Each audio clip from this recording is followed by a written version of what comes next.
Kas yra vadinama langu?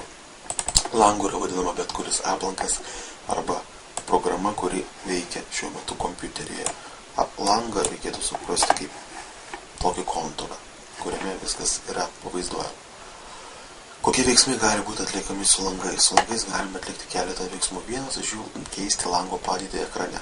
Per vidurį mėlynos viršutinės juostos prispaudžiame kairį pelės mygtuką ir nešam po ekraną ir atleidžiam. Kur atleisim kairį pelės mygtuką, toj vietoj langas ir pasiliks.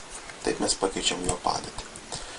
Lygiai taip pat mes galim langą sumažinti, kitaip tariant, jį nukelti į užduočių juostą, tai atliekama naudojant mygtuką minusiukas.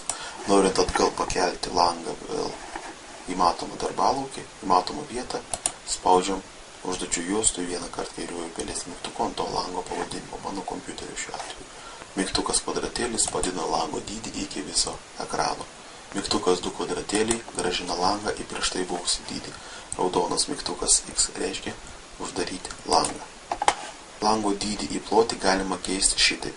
Užvedam pelę ties kraštinę, atsiranda rodiklės į abi dvi pusės, prispaudžiam kairį pelės mygtuką, į dešinę tempiam lango plotis didėja, į kairę stumiam lango plotis mažėja. Lygiai taip pat galima keisti lango padėtį į viršų ir į apačią.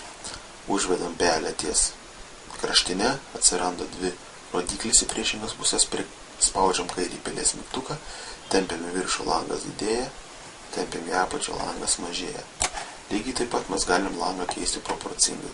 Atsistojam toj vietoj, pačiam kampe, rodiklytės dvigubos, prispaudžiam kairį pelės mygtuką ir langas didėja tiek į plotį, tiek į aukštį.